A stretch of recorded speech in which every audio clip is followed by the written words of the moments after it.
controversy over the carbon tax is boiling over again.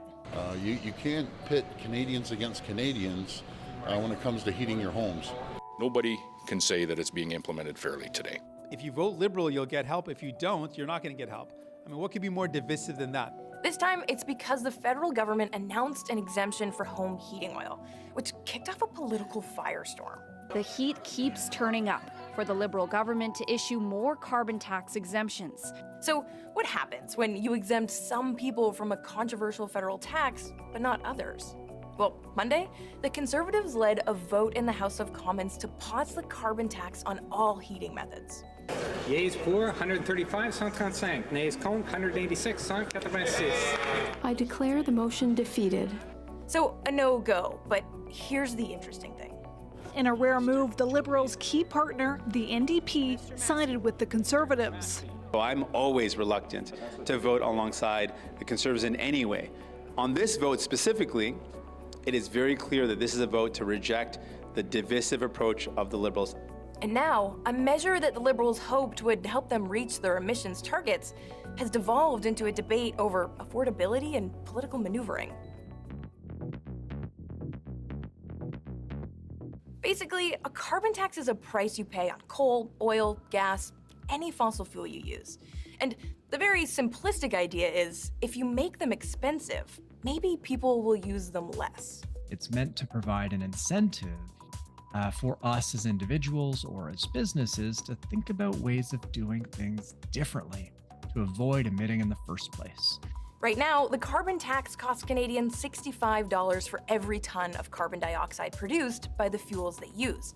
And that's tough to conceptualize, but basically, whenever you fill up your car or turn on your heat, you're paying upfront for the emissions that fuel produces.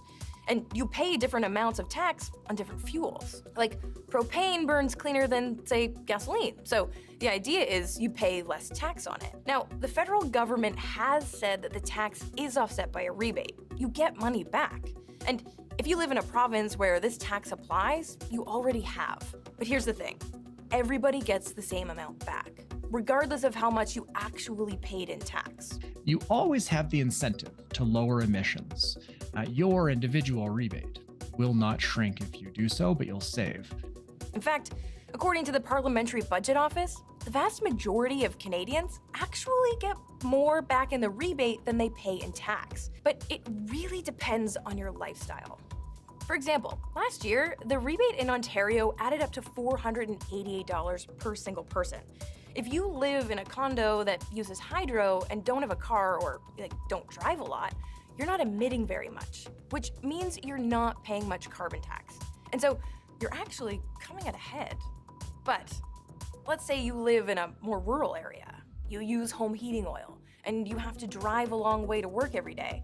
I mean, that means you're paying more in tax and you might end up in the red. In certain provinces, Nova Scotia, Prince Edward Island, there are few opportunities or alternatives to switch away from that.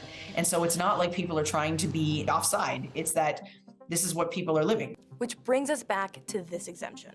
Today, we are announcing a 3-year pause on the federal pollution price on heating oil. Per person, this pause is actually pretty significant. Consider this, the tax on home heating oil is just over 17 cents a liter. Let's say you have a home heating oil tank that's 1,000 liters, which seems to be the average online.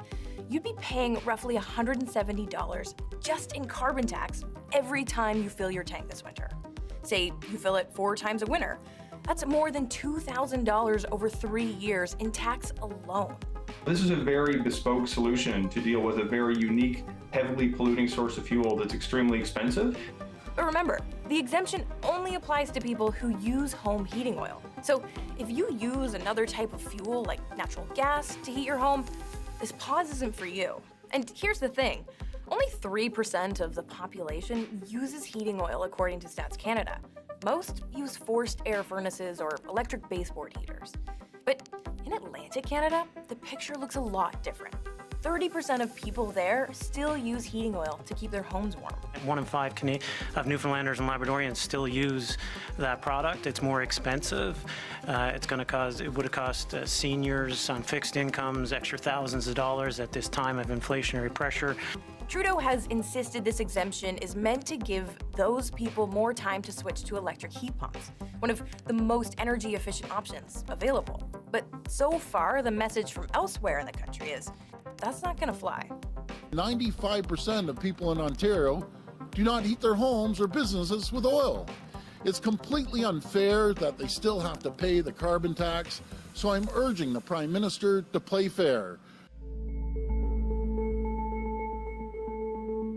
During the 2015 election campaign, just over half of Canadians supported the carbon tax, according to an Angus Reid poll. And the vote in 2018 that allowed it to become law landed strictly along partisan lines.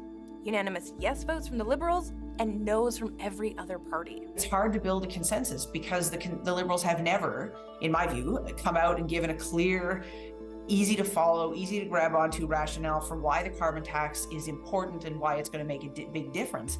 And the Conservatives are then given the opportunity to jump in with a far too simplistic message about why it won't work.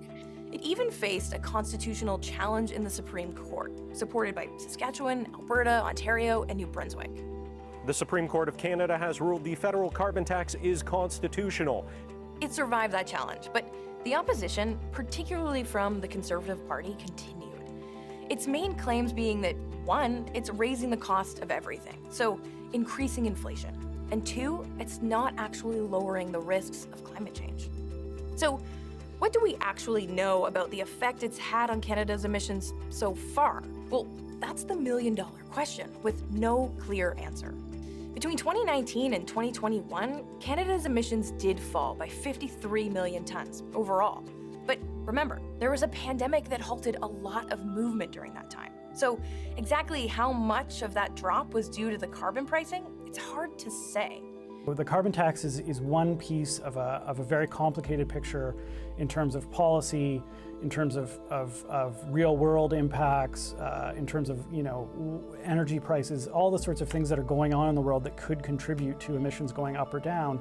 The effect the tax has had on inflation is also a really hard thing to measure. Last month, the governor of the Bank of Canada did signal it's had some impact. The carbon tax, the announcements have it going up. As I said, our estimate is that increases inflation each year by 1.15%. But that's a relatively small effect on year-over-year inflation. So, a relatively small effect, but that math only covers the direct impact of the carbon tax, meaning how it has bumped up the price of gas and other fossil fuels. It doesn't include what the governor calls second-round effects. So the carbon tax obviously has a direct effect on fuel. That's what we're levying the tax on. But it also has an indirect effect on other goods and services because energy is just used to produce so much else that we consume. And it's that trickle-down impact the Conservative Party has been focusing on over the past few months. We know very simply when you raise the cost of the gas and diesel that our farmers use to produce the food and that our truckers use to ship the food, you raise the price of the food itself. Somebody has to pay that price. There's been a steady stream of political reaction since Trudeau announced this new exemption, and almost none of it positive. Premiers across the country started speaking out, pressuring Trudeau to apply the tax break to all forms of home heating. Premiers are united in their message to the Prime Minister, It's time to have a real serious look at this carbon tax, calling on the federal government to ensure the tax is fair. Saskatchewan Premier Scott Moe threatened his province will stop collecting the carbon tax altogether if the exemption isn't extended. Effective January the 1st, Sask Energy will stop collecting and submitting the carbon tax on natural gas, effectively providing Saskatchewan residents with the very same exemption that the federal government is giving heating oil in Atlantic Canada. Even NDP leaders stepped in. They echoed those concerns about fairness and accused the Liberals of making a political calculation. We reject absolutely the Liberals' divisive plan. We think it's unfair. It pits regions against each other. The decision by the Liberal government last week, the panic decision that seemed to be linked to the polls, is what has, I think, put into question yet again the government's climate plan. And remember, while this carbon tax exemption is technically national in scope, it mostly benefits Atlantic Canada, an area that's traditionally been a Liberal stronghold. There was a lot of pressure on the Prime Minister from Atlantic Canadian MPs to do something so that Atlantic Canadians weren't feeling specifically targeted by the carbon tax. Justin Trudeau really wasn't in a position to kind of, sort of play down these concerns or discount these concerns or ignore these concerns. And so he had to do something, and that, seems to be what has led to this moment where they've granted this exemption. All of that turmoil eventually led to this. Qui appuie la motion veuille bien se lever. Mr. Schmale. Mr. Ellis.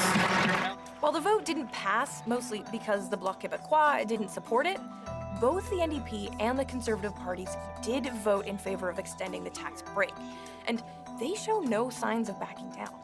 Axe the tax and bring home lower prices. Meanwhile, the Liberals haven't budged on their plan. There will absolutely not be any other carve-outs or suspensions of the price on pollution. As we've seen, really over the last week and a half, granting an exemption, might seem like the right thing to do in the moment, but it doesn't necessarily reduce the number of problems you have. It just sort of changes the problems you have. Even if the Liberals don't make any more exemptions, chances are the carbon tax is going to stay squarely in the spotlight until whenever it is Canadians go to the polls.